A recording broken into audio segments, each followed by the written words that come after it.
Hi, I'm Jesse Hirsh, and I'm here with my good friend Allan Gregg for another episode of the Red-Tory podcast. Coming at a rather whiplash cycle, it seems, in politics and in news. I've been kind of using the cliche almost every episode about the speed at which the news cycle has been going. I'm not sure that the speed has let up, but I think we're getting used to the pace. So it doesn't seem as crazy, but the back and forth is kind of hard to keep track of. But before I throw to you, Alan, I will say that there was a moment when we were talking with Tobias last episode, and I said something about current affairs, and Tobias had this look in his eye that I was expecting him to say, well, Jesse, it's just changed. He didn't, but that is the insecurity I feel in talking about this stuff. So, Alan, what have you been paying attention to? Well, everything's still very fast, as you noted, but it's kind of go fast forward, go backwards a little ways. It's kind of the shameless unraveling of Liberation Day. And I mean, we were expecting some of that, but in Jerome Powell and the markets are up over 1,000 points today again, has kind of gone down 1,000 points. And unless he gets off on just the fact that he can say something and make the markets do that. I mean, a tremendous sense of power, I guess. I don't know. It really does seem shameless. I don't know how he looks at himself in the mirror.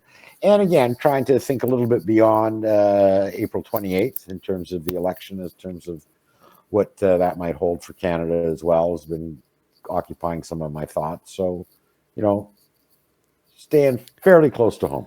Well, and I find with, the issue of Trump, I'm kind of two minds. On the one hand, there is a Liz Truss feel to all of this, right? That he had this kind of libertarian vision of how the economy should work. And the actual members of the economy said, no, pal, that's not how it works. And the response was, holy shit. Yeah. And there has been a bit of a backpedaling. And that is, I think, if we were to describe it as the Trump administration, I think that is the explanation, because there are a bunch of people who, for ideological reasons, think they're doing the right thing and really believe that these tariff policies will magically reshore manufacturing. But there's a more cynical side to this, and I don't think these things are mutually exclusive, which, to your other point, is desired volatility. Right? That there's, on the one hand, the kind of ego or power tripping of my words make markets move. But the open conspiracy is that there's insider trading going on. And at the very least, if, members of the administration or members of the inner circle, because we know in his first term, he was very loose with signals intelligence. He was just talking to people on the phone anytime he felt like it. I can't imagine that's changed given his proclivity to personal exercising of power. So there is a cynical side to this, that he is trying to make the market volatile, because there are people who love that, who win off that, who gamble off that. And it's hard to discount that, even though I do think this is an ideological fuck up more than it is a corrupt play. Yeah, I don't know about the insider trading. I mean, the way the White House tries to position the pullbacks is that's the Trump style of negotiating. He gets leverage by pushing beyond where anyone would ever expect and getting someone to come, halfway to his position, which is where he wanted to go anyway. But you have to ask yourself, I mean, we keep on hearing how much deference there is to him within the White House walls, and how much he disregards the professional civil service altogether, doesn't even talk to them. But you have to wonder, did he not know, or did no one know that 80% of all American toys come from China, that 80% of laptops and cell phones come from China? And is it the revelation that in fact is the case that causes him to go, holy shit, that would be a disaster if that happened? Apparently, again, yesterday, that he had 3 CEOs of the big box retailers in their Target and Walmart, who basically said, look, prices haven't gone up yet, but in 2 weeks, our shelves are going to start getting empty. And again, as if this again was some kind of thing we never thought of before, that supply chains are integrated, globally. And once you disrupt one part of them, it disrupts the whole thing. So Well, I think for sure he doesn't think about it. And I think, that, again, not just him, but the people around him, their model of global trade is ludicrously simplistic and does not, to your point, reflect the brittle supply chain. Because I think that's a very powerful metaphor. That it's not that prices will rise, it's that store shelves will be empty. yeah. Like, to your point, And I don't think once they empty, the prices rise. yeah. Yeah. And I don't think that they even considered that at all. No. I don't think it even registered within their basic model. But to your other point, I don't think they care. Like, I think they care that the store shelves would be empty. But I still think that in their arrogance, to your point of the art of the deal or the dance of the deal, because it's like a back and forth, I think they still fundamentally can't wrap their head around the complexity involved here. And they think that at some point the market will respond and those toys will be made in America in time for Christmas. Right off the top, we were talking about, look, the American economy is massively powerful, but it is not the global economy. It's a small portion of the global economy. And if the rest of the global economy reacts negatively, America's going to lose. It's just sheer volume, sheer numbers, sheer global GDP is actually working against them. And so far, we're seeing no one, well, not no one, but pretty much no one saying, okay, we're all good with this. Yeah. We can get by with this. Let's. I haven't seen a deal yet. Well, and there's a few tangents there, but I think one of the points worth making to your point about America's role in the global economy is American citizens are generally pretty disobedient. Like, if you give them an opportunity to counterfeit, they're gonna counterfeit, right? They'll buy cheap stuff. They'll buy stuff that's off market. So the economy will continue, but the pillars of American industry may not.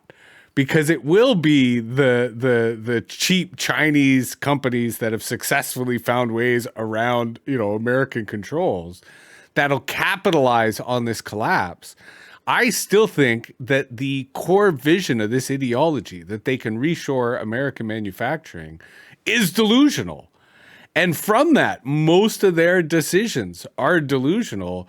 So I agree with you 100%. If he continues to be both stupid but also defiant, the global market will rewire itself away from America. And one of the great examples of this, and it's difficult with China, with anything around China, to know what's fact and what's propaganda. Like that, you have to add that disclaimer. But if part of the paranoia amongst Americans is a move away from the US dollar and empowering BRICS, this goes back to something you said way in like our second episode of this podcast about when central banks get into digital currency, crypto is wiped out. And China has that. Because this is a long-winded way to say, I think another reason those store shelves would be empty is the bureaucracy of, let's just say, U.S. trade can't handle Trump's back and forth. Like, what rate do we charge? What form do we use? How do we process that through the system? And because like DHS, the German shipping giant, said that they are going to stop processing products of a certain price in America because they can't calculate what the actual tariffs are. No, we've talked about that as well too. Yeah, because they're incalculable.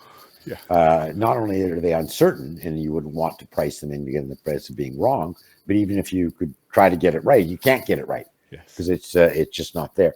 But on the notion of other or U.S.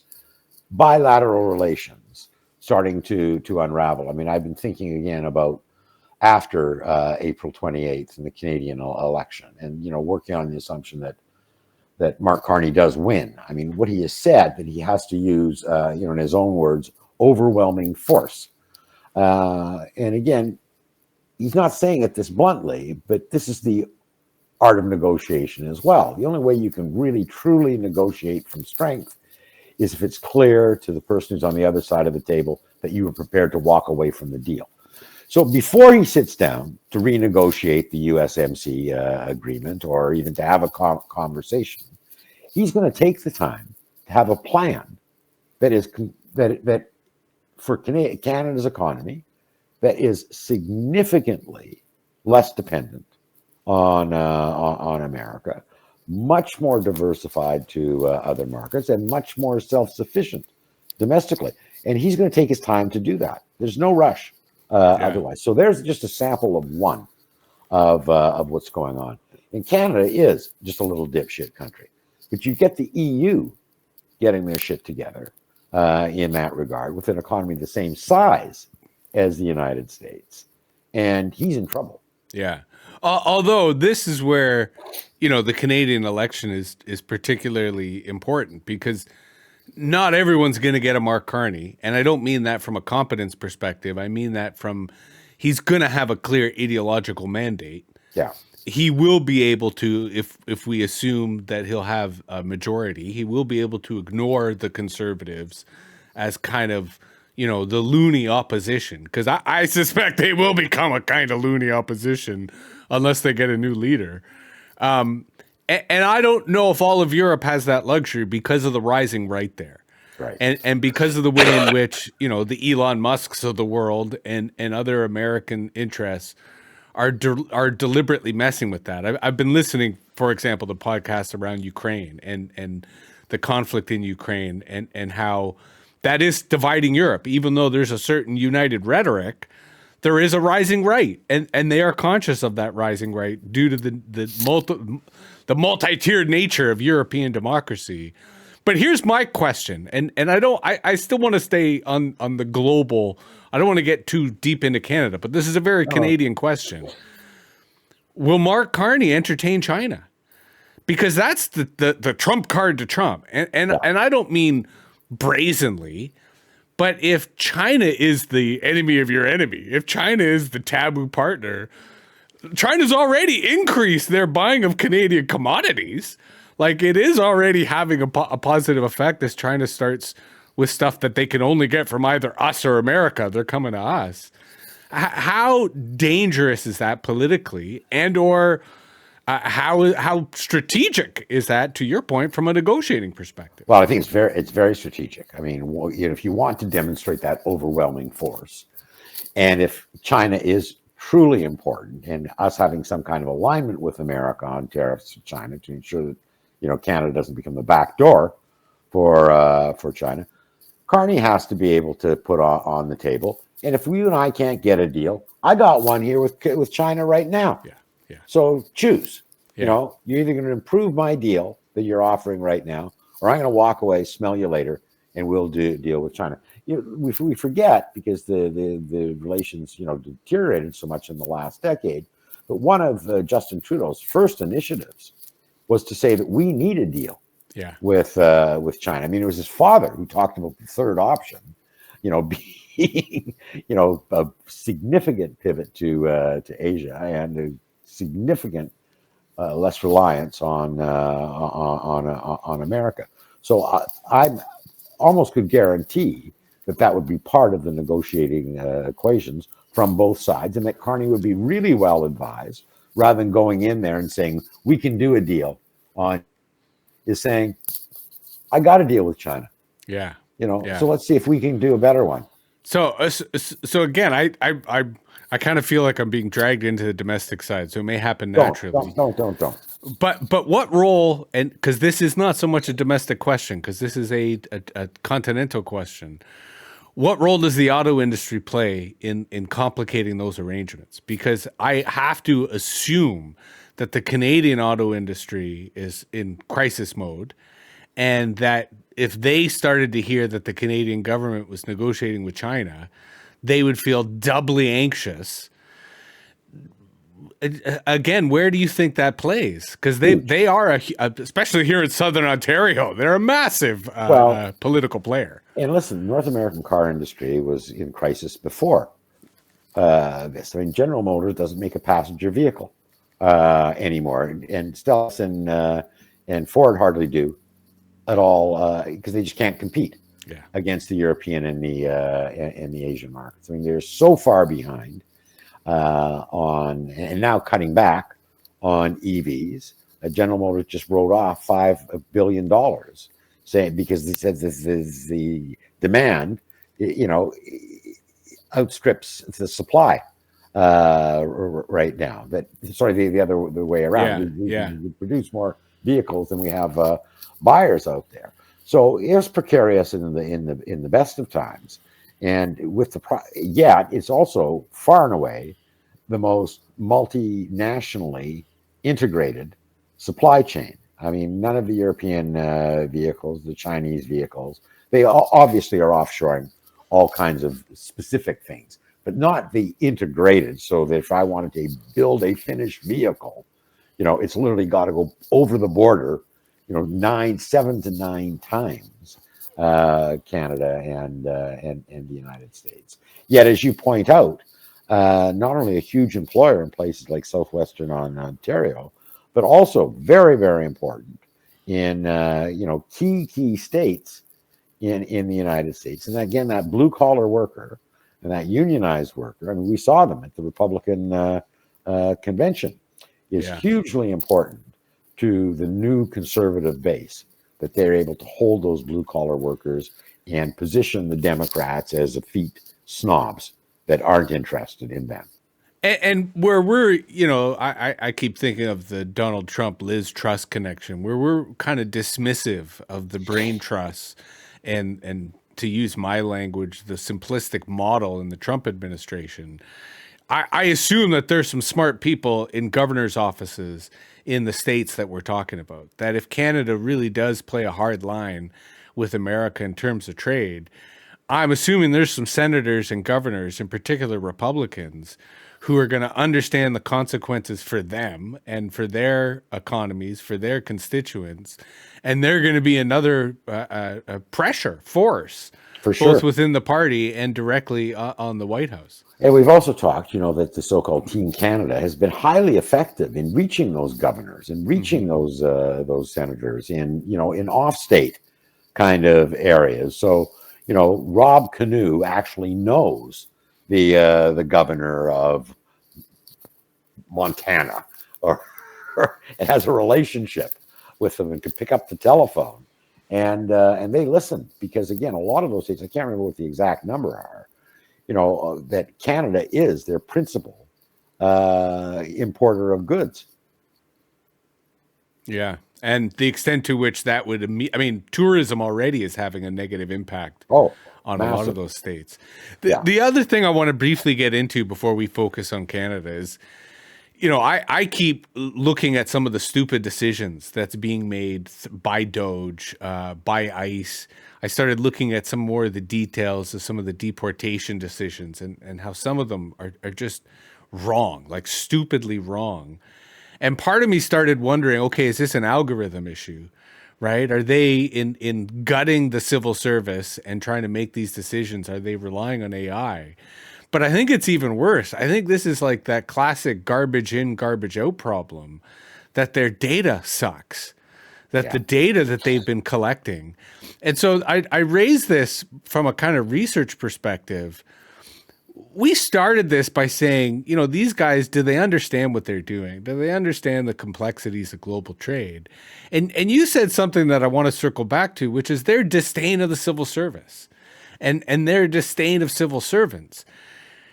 Is there an inherent contradiction here that on the one hand, they kind of require a certain level of expertise and proficiency to carry out their agenda, but on the other hand, they're actively destroying it, and it leaves them vulnerable to the type of backpedaling that we're seeing? Well, not only do they need that bureaucracy, we've also talked about, that bureaucracy can hurt them. And you're seeing that in the Defense Department right now, where they do not like their new secretary at all. And they're making that known, and they're making his life goddamn miserable for them.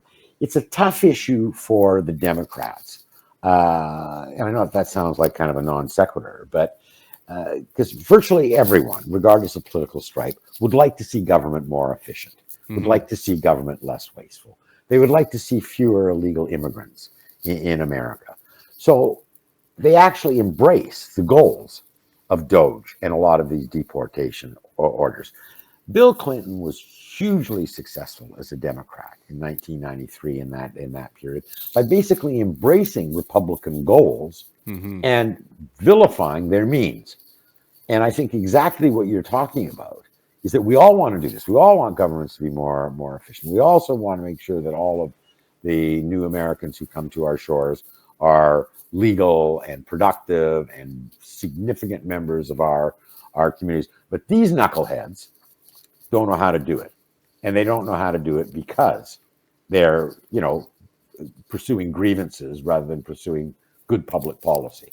And, you're just not hearing many, and we talked about this with Tobias, and we kind of hinted around it, is that, brought up David Hogg, and he got into a fairly big kerfuffle with who's the former head of the NDC, Reese Priebus. Okay, I was going to say James Carville because he also got in a huge kerfuffle with him too. But go on, yeah. But what Reese was saying is because David Hogg got on to the deportation. He says, is this really the hill you want to die on? Is this where you want to make the most significant difference on whether we are or are not deporting people who may or may not be gang members or not gang members? Really? You want to do that? And so it's a bit of a quagmire for the Democrats because the whole basis why you ask this question, because it's outrageous what they're doing, suggests that if you're a decent human being, let alone a decent politician, you've got to engage these subjects. It's just how they engage these subjects, and if they look like they're simply sympathetic for a cause for which the general public has very, very little sympathy, that's not very good politics. Yeah, and we kind of touched upon this in the Jim Hogan episode, where I think the frame becomes a trap. Yes. That on the one hand, the way Republicans have dominated frames in U.S. politics for, I think, a couple of decades. And the extent to which Democrats are in this current dilemma where on the one hand, they want to engage, but on the other hand, they have to change the frame. They have to transcend the frame. They have to make the frame their own. Jasmine Crockett is really good at this. She was on Jimmy Kimmel last night. Oh, wow. And I haven't been able to watch it yet, but I will because I'm sure it's on YouTube. And so she's doing that really effectively. Yeah. And I think it's partly because she's a Southern Black woman who her entire life has been about trying to change the frame because she feels that the frame imposed upon her is understandably hostile. David Hogg is doing it as a young person, right? Where he's sort of saying the frame that's put upon us is something that we need to sort of evade or transform. But I think this is a huge dilemma for the Democratic Party as a whole, because I think and this was something that you said in a couple of episodes, I think it comes back to vision. That you need to have a vision that allows you to acknowledge the debate, that acknowledge the policy, but go further. Like, for example, remember when America was the land of opportunity, where we welcomed people and they came. Like, there's ways of getting past the kind of shame and blame that the Republicans are doing to get more into the feeling good about the future and feeling like we're in it together. The way the civil rights movement was effective at doing, but that identity politics has destroyed. Go ahead. Well, I was just going to say, but it goes to what you say is framing. When you go down that kind of visionary road, you better be sure not only is your framing very positive, but it isn't open to reframing. Yes. I mean, look what happened around identity politics there. That the motivation was social justice. It's wrong that people who don't identify it as a binary way, or all of these other kind of causes that were, and all of a sudden the Republicans were able to flip that frame on that and saying, they're for them, I'm for you. Well, and here's the paradox, because you're absolutely right. And what I'm saying now, we're into the realm of abstract theory, but appropriately so. You have to anticipate the reframe. Yes, absolutely. Right? You'd have to come up with a vision that not only has a certain level of integrity and strength, but anticipates a reframe, and then allows for a reframe of the reframe. Yeah. And that's very abstract. Like this is where I think it almost has to happen spontaneously. But this is where political parties would struggle with that, compared to not fully come into Canada, but the segue towards Canada. I don't know how much you followed Ontario Proud or Canada Proud, which is the Facebook group, the right wing Facebook group. Jeff Ballingall is credited, but it's more than him. It's a team of people, and they just post memes on Facebook, like it's basic stuff, but they outperform. Like I saw a stat which sort of ranked, news organizations, and in Canada, news can't be posted on Facebook. But like they figured out how to get engagement online. They figured out how to get people to share their content. They figured out how to get people to post thousands of comments so the algorithms promote them. So they're a very effective role in the political debate, but they're not partisan. Right. And I don't think a party would ever be able to achieve what they've achieved because they are just riffing on it. Right? Because they can experiment, because they can just put shit out there. And that's the paradox where we're talking about like party strategy and a vision and which hopefully there's people with a lot more resources than us having this exact same conversation. Meanwhile, they're facing people who are just throwing shit against the wall to see what sticks.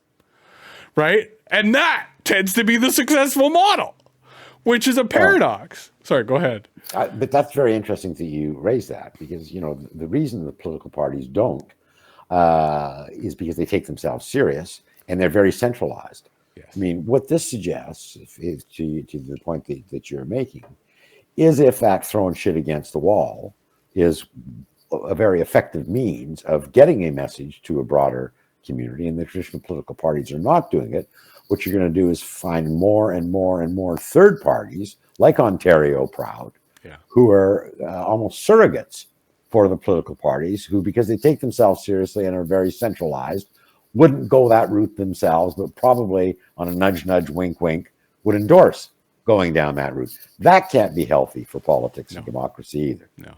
And I think both the Liberals and Conservatives successfully navigated that in this current election, in that they've been able to have influencers, they've been able to have kind of social media style outlets or publications promoting their parties.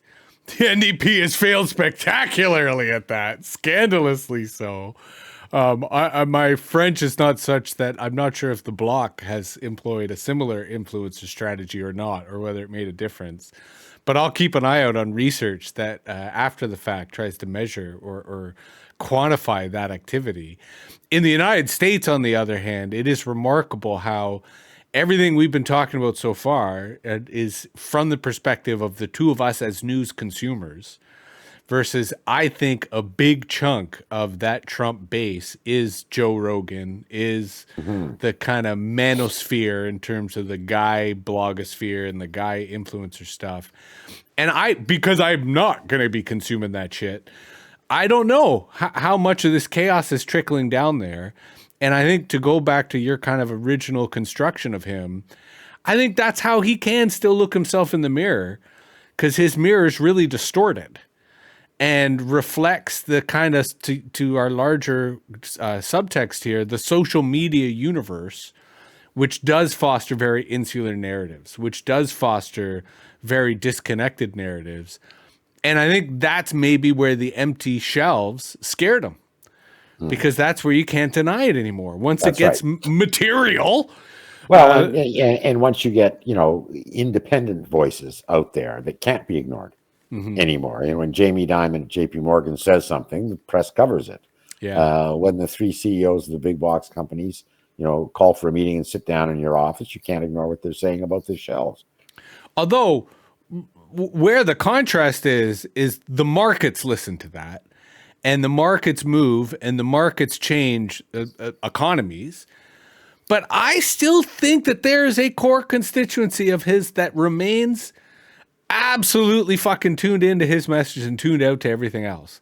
And I say that as a segue because I think Poilievre has a similar constituency of people who, you know, he has successfully reached independent of mainstream media, that he has successfully brought with him on a narrative journey that is not reflected in the mainstream media. And that when he loses, I hope he loses, he could win. It's technically possible that they are not going to see him as a loser. The larger question is whether the party sees him as a loser. That's right. Right. And I hope they do. But I think that we have in Canada, some people call it Maple MAGA. I think we need to come up with a unique name. But I think it's a similar group of people who tune into the leader and are not tuning in to the traditional media ecosphere. And it affords them a certain insularity, a certain, for lack of a better phrase, discombobulance. Well, that is puzzling to the rest of us. You look at Poilievre's rallies and the behavior of the people at the rallies, and there's no question that there's a constituency that is very, very much gravitated towards him as a personality and the things he stands for and the things he says. The polling, now, there is something else on the polling called social desirability. I mean, you know, especially when we had live interviews, you couldn't get anyone to ever admit that they drink or drive. Or back in the day, not that long ago, even that they were gay. Yeah. I mean, this was not. And so, you know, they're. Which, just for the point, that is a profound message. Like, I think as a society, that should be the disclaimer on every poll results, right? People used to lie about smoking pot. People used to lie like about basic shit. They still do. And, you know, part of that lying would be failing to admit that they do embrace Donald Trump. Because if you just look at the polling, you know, even among conservative voters, that it's kind of 1 in 4, 1 in 5 say that they would like to be the 51st state. You know, it exists. It's not immaterial, but it's very, very small against the 80 million people in America who embrace that particular position. That said, the foundations of those grievances that lead to those kind of conclusions are not dissimilar in the two countries, and the ones in Canada are getting more and more profound. I just got a study out of the field the other day, Toronto residents, and it was like, well, holy Jesus! I mean, you know, 60% saying the city's on the wrong track, even more saying the quality of life in the city has worsened in the last couple of years. They're saying that you can't live here because it's not affordable, that certainly can't buy a house. It's going backwards and it doesn't work. Yeah. And you go, holy Jesus, that's Toronto. I mean, Toronto, part of our identity as a municipality, and you grew up there, was that, you know, Toronto was kind of the center of the universe. I mean, we had everything going for us. And that's not the sentiment right now. So, I mean, the general outlook of the population is so much darker today than and I'm not being kind of hysterical, as a lot of people do about the moment, because I've been doing this now for, you know, some 50 years, chronicling public opinion. It's worse now than it's ever been before. And out of that comes, you know, the us, them, the recrimination, the kind of the notion that no one has my back, no one is advancing my interests. And out of that comes ugly behavior. Well, and I personally would have been fascinated if within that within those questions you had a correlation to traffic or transit, because I can almost guarantee that people's emotional experience of traffic and transit directly correlates to that sentiment. And I think Toronto is a really interesting snapshot of the larger sentiment. In especially, I saw streeters from a Poilievre rally, I think in Brampton, but it may have been in sort of the general area in terms of Northwest Toronto.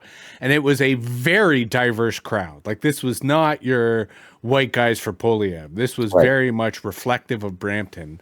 And to your point, they loved his policies, and they were using language of like, if we don't elect him, our future is terrible. Like, it was crisis. It was the language of crisis. It was But the other thing I think that fuels this is your larger message around the destruction of the category. Yeah. That a lot of this sentiment is low precisely because there isn't a strong belief that there is a democratic or a public policy or an easy solution to this. People are skeptical and cynical as to the solutions, the same way that they're overwhelmed by the problems, both personal and societal. And that's why I kind of worry that where you and I are seeing the fragments of a broken media environment, that Poilievre is kind of confirmed with him saying, look, I'm going to campaign on my own. And he's doing pretty decent. Like, on the one end, you could say, okay, he blew a 20% lead. But I think we are mature enough to recognize that he didn't do that. Trump did that. Well, right? and even then, I mean, his level of support has hardly dropped at all. Yeah. It's the bloc in the NDP. Bloc in the NDP. In fact, I just saw a poll, fascinating, is that among blue-collar workers, Conservatives are up 20 points. Yes. Among Sikh voters, and up 16 points. And so, we talked, especially in Canada, you've got to get those blue collar workers, you've got to get new Canadians. And not only has he managed to do that in some quarters, but he's been able to hold on to them over the course of all of this. And anecdotally, and this is the most anti-science, I hate personal anecdotes, but I use them all the time. Everyone I know who's blue collar is a Tory. Everybody I know who is affluent is a liberal, and everybody I know who is an unemployed intellectual is an NDP. Right? Like, it's a very stereotypical, but that really reflects my current kind of extended social world. Well, it is interesting how much education has become a huge demarcation in partisan affiliation today, because it hasn't historically at all. Yeah. Now, the other, side to this, to go back to the Liberals, I would love to hear, and if you want to veto this, you can, thoughts on the potential Liberal cabinet. And I say this with the caveat, I do think the Tories could still win. I do think there could be a minority government, but we are operating under the current auspices that this is a Liberal majority. It's not just Carney. Like, he could have some other interesting people there. Have you been following any of the speculation around this? Do you have any thoughts on how that could play out? Well, I know he's attracted a couple of high-profile and impressive kind of candidates, but the irony of all of this, of him being able to distance himself from Justin Trudeau and the previous 9 years of, governing that the population clearly was not very happy with, is that his cabinet's going to look pretty much the same as they did before. In fact, there are a number of them who said sayonara until Carney came on the scene and said, "Oh, I'll give her one more go." Why not? And you saw the one he appointed when he, even though very short and interim, was much smaller than before. But most people had their old jobs back, and and a lot of the cabinet, again, to give them their credit, are both very talented, but now very experienced as well. And that is a not on the job training kind of job. So I haven't seen. We talked about Gregor Robertson, is that his name, from Vancouver? I mean, clearly would be a potential new face. I don't know how much the CBC journalist is going to add to their, to the luster of a Carney campaign. Where I think he will make a big difference, I think he'll recruit people into the civil service. Yes, that are very, very impressive. I mean, we saw, like Michael Sabia, for example, who's now running Quebec Hydro, and before that was the CEO of BCE, coming in to become the Deputy Minister of Finance in the Trudeau government, out of a sense of public office, because that's Carney's background. That's what he did. I mean, he was Goldman Sachs, for the first almost 20 years of his career before he decided, that Bank of Canada looks like an interesting kind of place, and he loved public policy. And I think he'd recruit those kind of individuals into the civil service, which, again, without sounding like a nostalgic old fart, is a good thing, because there was a time when the best and the brightest, that's what they all wanted to do. Well, become deputy ministers. As a quick response, I really hope that they do that within the emerging culture of transparency and social media. Like, he has an opportunity not just to bring some talent, but to give them profile in a way that legitimizes their authority. Because the other thought I had is, to go to our competence versus character dichotomy, it could become competence versus conspiracy. That the opposition to this, especially because I agree with you 100%, and I think he's probably already triggered the kind of multilateral, multinational strategy to hedge against U.S. bullshit and volatility, and that will require talent too.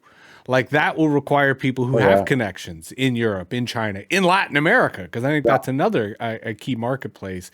And let's not neglect Africa, of course. And he's got those contacts. I mean, he really does. Now you asked me about new faces, new cabinets. I mean, and I didn't have a good answer because I haven't followed it closely enough. Do you see anything new and surprising happening there? Or? Well, I only say this due to my own pleasure in if it happens, seeing how it happens, is Evan Solomon. Okay. Like, yeah, there's no way that Evan Solomon gives up a cushy job in New York, comes back to Toronto where he doesn't have housing, bumps out Marcy Ian, who thought she was running before he came and bumped her out. There's got to be something in the works there, whatever it might be. But I say this not just because I think it would be funny, because he's a media guy. Mm-hmm. And it is, to your point about Gregor Robertson, Gregor Robertson is also someone who knows how to work the media. Yeah. And I think both of them would also probably fare well with podcasts and social media because they had that kind of confidence. And, the way Bob Ray is someone who, has that kind of confidence. I mean, as a tangent, I'm watching Vancouver Center very closely due to Avi Lewis. Right. I think it's highly likely that he loses to Hedy Fry. I've been watching Hedy Fry, and Hedy Fry is not panicking. She's running a very subdued, confident, all I got to do is coast. I'm the incumbent. In which case, I'm kind of curious to see how Avi reacts. But if he wins, I think Avi is going to be a real firebrand in Parliament in a very positive way. Yeah. And, with Jagmeet Singh, especially if he doesn't get official party status, 112 seats, he's not long for the federal front. No, I think he knows it. I think everyone else knows it. And if there is any delay in that, I think the long knives will be coming fast. Now, before we conclude, I do have to acknowledge that I predicted on April 20th that Donald Trump would evoke the Insurrection Act, and he has not. And I was wrong. I put the date on it hoping I'd be wrong. I did learn a few things, though, which is the Insurrection Act is not as crazy as it sounds. Like, it's not martial law, and it really only just gives, from what I can understand, the military power around civil laws. So it basically allows for some, and this would be used around immigration, it would be used around the border. So I still think it's potentially in the cards, and I think it's much more of a propaganda measure than it is like a big military threat. But the subtext here is, the chaos in the Defense Department. And I think the chaos in the Defense Department is a kind of story that is really flying under the radar. And the fact that Hegseth is still the secretary boggles the mind. Well, and that a lot of the people who are leaving are his acolytes, his supporters. Yes. Again, almost incomprehensibly leaving. And the stories around the way in which some of them have insulted some of the senior military staff and some of the career military staff suggest to me that there is a scandal brewing there.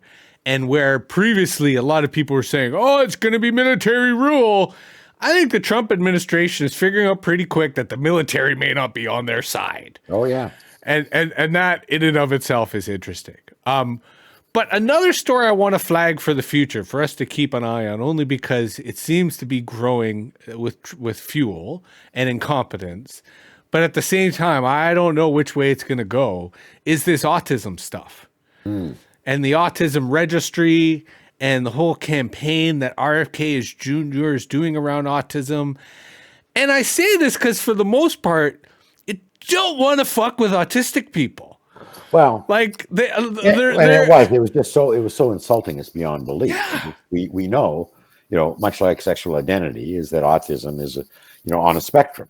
Yeah. And that we know that some of the best and brightest and smartest and most productive people in the world are on that spectrum. right and they're now. on the internet and they Yeah. post a lot of comments. So like this on a whole other campaign, political campaign, could become a firestorm. And I honestly think that this is another example in which their model of the world is so simple, to your point about a spectrum, that they think in a binary mode. And there's a weird flair to the way in which RFK Jr. and his little constituency is going about this. I think it could have legs, even though it's the kind of thing I'm inclined to dismiss as just idiocy and incompetency, but who knows? Yeah, well, I don't know what his constituency is. I mean, that's clearly the harebrained constituency there. Although, I mean, this is it. And maybe if it comes up in your scanning the public opinion research realm, this is the wellness piece, right? That his constituency pre-pandemic was fringe, but his constituency post-pandemic is you can't call it fringe anymore. Well, we'll see how it goes for all those little kids' teeth in Utah when they get rid of fluoride. You know, I'm old enough to remember what happened before there was fluoride in the water. Every tooth in your head had a cavity. I've got adult children right now that don't have a cavity because they've had fluoride their entire life. I mean, the evidence is pretty overwhelming. And I'm an even terrible case where, due to gastrological reasons, I've been drinking an obscene amount of water my entire life. And I've only gone to the dentist maybe twice in the last 30 years, and I have no cavities either. No, because you're of that generation. So, like, I totally get that. That's the whole thing. You know, where are the tuberculosis hospitals? But where are the kids with polio braces on their legs? I mean, being anti-vax is like saying that the world is flat. I mean, it is that ostensibly and obviously wrong. But that's the danger of your scientific response, is polio's making a comeback due to this propaganda. But the other thing that is so dangerous here, and this is why I'm flagging it for a story that has legs, is they're destroying and sabotaging all the means of measurement, all the metrics that scientists and researchers can use via the Department of Health. Right? Whether it's measles, whether it's polio, whether it's like all these metrics. And that's where it goes to that paradox that on the one hand, they want to enact these policies, but on the other hand, they need some form of metrics and measurement to actually do the policies. And they're sabotaging one while they're doing another. And I think that they don't understand the consequences of their actions. But the larger issue, and you said this last episode, and I spun off a Substack post immediately once we stopped recording, about research and the resiliency of researchers and the research community. Yeah. I would love to see that. To me, would be the story in response to the autism stuff, in response to the bird flu stuff, you know, in response to the measles stuff, which, you know, the RFK Jr. and friends are destroying. And I think you'll see some there, but I mean, where researchers, where they're prepared to go out on the street, is when the research is cut. It's the metrics they're, in many respects, far more concerned about than the patients, because they know that if the metrics are there, and because they are scientists, the patients will be all right. Yeah. In fact, you know, in Canada, we saw some of that. I gave a lecture at Carleton University years ago, and it was on the Harper budget that, you know, was not ostensibly aimed at this, but when you went through it tooth and nail, you know, the amount of cutbacks in scientists, in public policy people who were, you know, scientifically based was phenomenal. And it was to clear out those metrics so that ideology could take over. And you actually had scientists marching in the streets. I remember in white lab coats in 2012 in Ottawa, something you'd never seen before. And they were modestly successful at pushing back the Harper regime on some of those points. But that raises another interesting point, because if Carney is true to what we're talking about in terms of reinvigorating the civil service, it's not just at the leadership end, it's at the science end, it's at the talent end, because that's what the Harper regime alienated and cut back. And, you know, Trudeau II didn't, he stopped the bleeding, but he didn't actually bring any of the limbs back to the Leviathan. And this is where, when we were talking about, government efficiency and waste, part of my frustration with that frame is it's entirely relativistic. Because one could argue quite coherently, although ludicrously, that you have to make government bigger to make it more efficient. If you want less waste, we need more spending. Like, these things are arbitrary. You can make these arguments either way. It comes back down to ideology and what your vision of government is.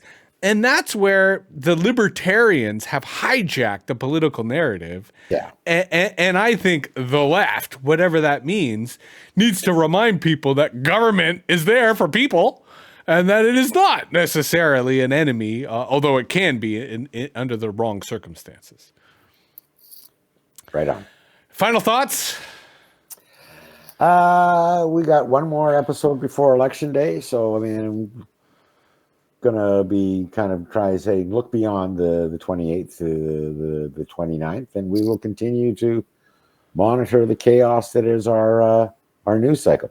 And you know what I'll try to do for Friday is keep an eye on China, because China has been kind of subdued in all this, but they are making pronouncements. Yeah. And I think in our conversation today, that was the piece that I want to know more about. So. I love the TikTok video that you sent me with the workers, the American workers doing the work of the Chinese peasants. So that was classic propaganda. Yeah, it really was. Right before it shows their willingness to fight back too, in a way that's kind of not necessarily, the rules of great conduct. Yeah, very cheeky. And I actually, right before we connected today, I was looking at a TikTok that was basically making the argument all Chinese factories now are automated. Yeah, yes. And automated at a scale. Completely. Yeah. All right.